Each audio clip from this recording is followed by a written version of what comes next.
Everyone, কেমন আছো? রান্নার রকমারি চ্যানেলে আর একটি পর্ব দেখার জন্য সবাইকে ওয়েলকাম জানাই। আবারও তোমাদের সাথে শেয়ার করব ফেলে দেওয়া জিনিস দিয়ে দারুণ স্বাদের একটি রেসিপি, যেটা দুপুরবেলার গরম ভাতের সাথে খেতে কিন্তু দুর্দান্ত লাগে। ওলকপির পাতা বাটার রেসিপি শেয়ার করব। তো চলো শুরু থেকে শেষ পর্যন্ত দেখে নেওয়া যাক। আমি এখানে 1 কিলো ওলকপি নিয়েছি। এই যে এখন শীতের ওলকপি তো জানোই পাতাগুলো কতটা কচি কচি থাকে, তো এখানে সমস্ত পাতাগুলোই কিন্তু কচি, একটা পাতাও আমি ফেলবো না। তো প্রথমে আমি ডানটি শুদ্ধ ওলকপিকে বাদ দিয়ে যে উপরের পাতাগুলো থাকে এখান থেকেই পাতাগুলোকে আলাদা আলাদা করে নেব।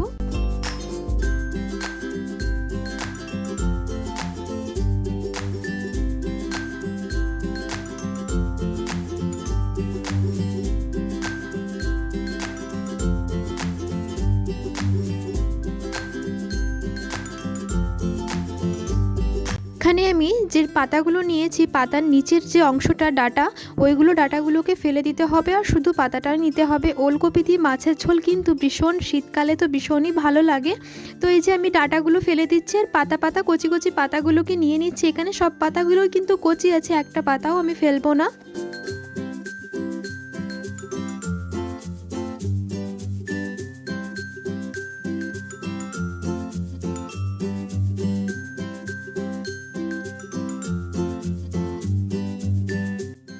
মিক্সার গ্রাইন্ডারের মধ্যে আমি সে পাতাগুলো দেবো। পাতাগুলো কিন্তু একটু কুচিয়ে নিতে হবে, গোটা পাতা দিলে কিন্তু মিক্সিতে ভালো বাটা হবে না, এটা কিন্তু শিলনোড়াতেও বাটতে পারো। তো আমি মিক্সিতেই পিষে নিচ্ছি।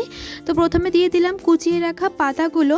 এবার এখানে আমি দেবো 1.5 চামচ মতো একটু জিরেটা অল্প পরিমাণ মতোই দেবো, যতটা পাতা আছে সেই অনুযায়ী কিন্তু জিরে যাবে। আর এখানে 8 থেকে 9 কোয়া মতো যাবে রসুন, আর যে যতটা ঝাল খাও সেই অনুযায়ী দেবে। তো আমি এখানে বড়জের লঙ্কা প্রচণ্ড ঝাল, তার জন্য আমি 2টো লঙ্কাই দিয়েছি। এবার এটাকে ভালো করে মিহি পেস্ট করে নেব। খুব সুন্দর একদম মিহি পেস্ট হয়েছে। একটু জল দিয়ে দিয়ে পিষতে হবে, নয় চাবা চাবা থেকে যাবে, তার জন্য আমি একটু জল দিয়ে দিয়ে ভালো করে একদম মিহি পেস্ট করে নিয়েছি। তার কড়াইতে নিয়েছি সর্ষের তেল। সর্ষের তেলের মধ্যে দেব একটা শুকনো লঙ্কা, কেন কি 2টো কাঁচা লঙ্কা দিয়েছি, তার জন্য আমি একটা শুকনো লঙ্কাই দেব। এবার যে পেস্টটা করে রেখেছিলাম সেটা এবার গরম তেলের মধ্যে ছেড়ে দেব। গ্যাসের ফ্লেমটা হাই করে একে কন্টিনিউ ভাজতে তালে থাকতে হবে যতক্ষণ না এর জলটা টেনে নিচ্ছে।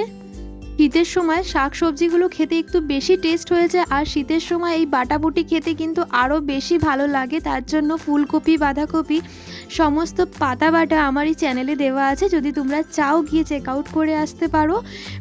সময় কিন্তু গরম ভাতের সাথে দুপুরবেলার দিকে কিন্তু এই ধরনের পাতা বাটা কিন্তু খেতে ভীষণই ভালো লাগে। এক থালা ভাত কিন্তু বাটা দিয়েই শেষ হয়ে যায়। এই যে আমি গ্যাসের ফ্লেমটা হাই করে কন্টিনিউ একে ভাজতে তালে থাকছি।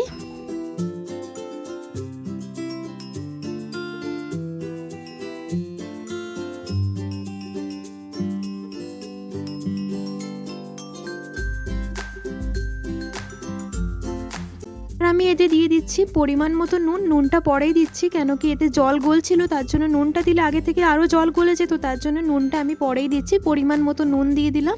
নুন দেওয়ার পরে আরও কিছুক্ষণ ভাজতে হবে। দেখো অনেকটাই কিন্তু জল টেনে নিয়েছে, আর একটু জল টানাতে লাগবে।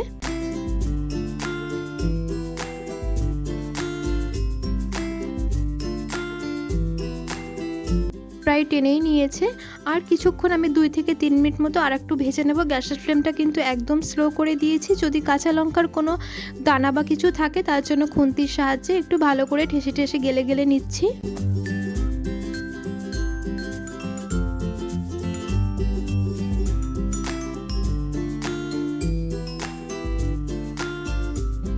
প্রত্যেক দিনের সিম্পল রান্নাবান্না যদি তোমাদের ভালো লেগে থাকে প্লিজ একটি লাইক করে দেবে। এই যে আমার একদম বাটাবুটি কমপ্লিট হয়ে গেছে। এবার একে আমি গরম গরম পরিবেশন করে নেব।